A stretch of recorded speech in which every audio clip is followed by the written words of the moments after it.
Hello everyone.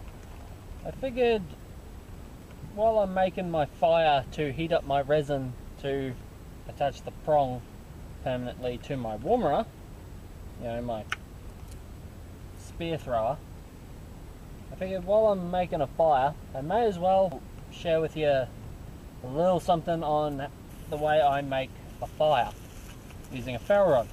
Now, you should all know by now that my tinder of choice is paper bark. This is an Australian tree. There are many different types. However, it's not only found in Australia. It has been spread all over the world. The way I like to make my tinder nice and fluffy is just kind of twist it and do it up like that. Now I've got all of those exposed fibres, all that surface area. Now the reason why all those exposed fibres are wanted is each one of those fibres is a very small amount of material. So it will take a smaller amount of thermal energy to increase the temperature. See, there is only limited thermal energy generated from a spark. And so the smaller the material you put that thermal energy into, the greater the temperature increase will be. Basically, the more mass a material has when you put a certain amount of thermal energy into it, the less it increases in temperature. So the less mass something has when you put the same amount of thermal energy into it, the more it increases in temperature. And while the sparks coming off your ferro rod are very high in temperature, they are very low in mass. So you want them to also be connecting with something very low in mass, so that the fibers that it hits are very small. And so that energy causes a large increase in temperature, getting them up to their ignition point. Yes. Well, basically you need to get it high enough so that it will gasify the material and combust it. Yeah, that's all sciencey. But yeah, we've got it very powdered up. So here's my ferro rod. My preferred method of ignition is a ferro rod. That's me. I typically keep a ferro rod attached to my keychain so that I always have it with me. However, I have this custom crocodile leather ferro rod that I made up, and it's quite beautiful, and I reckon it looks alright dangling from a necklace. I think I might make up a few more and sell them within Australia. Just in Australia because, well, I really don't want to have to deal with all the paperwork to send products made from crocodile leather overseas, as well as people at post office don't seem to be too keen on me sending ferro rods just because it's an ignition device. But you know, that's bureaucracy for you. But now I am starting to wear this ferro rod around my neck so that I always have a way of making fire with me.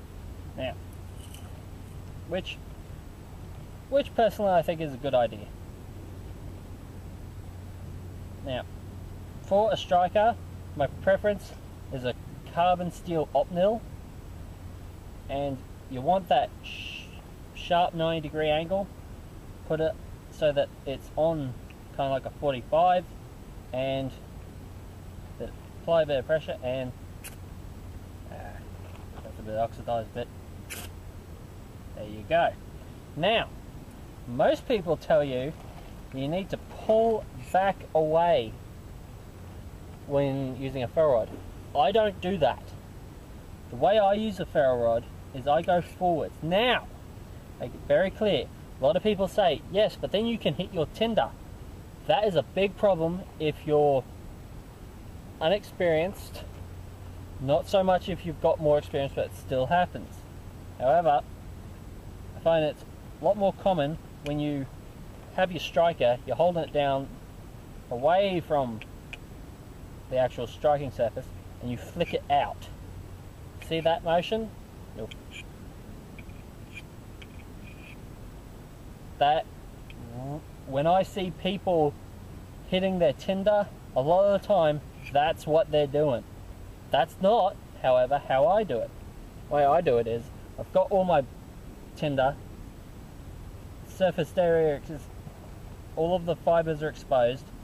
I hold my ferro rod there, and I drive it down. I don't flick it out, I drive it down so that I'm driving the sparks straight into the tinder at a focused point. And I get very good results from that. I'll show you right now.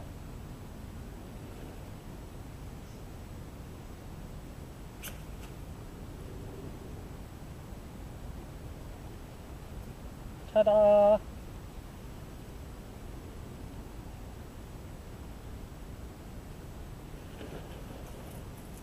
Now.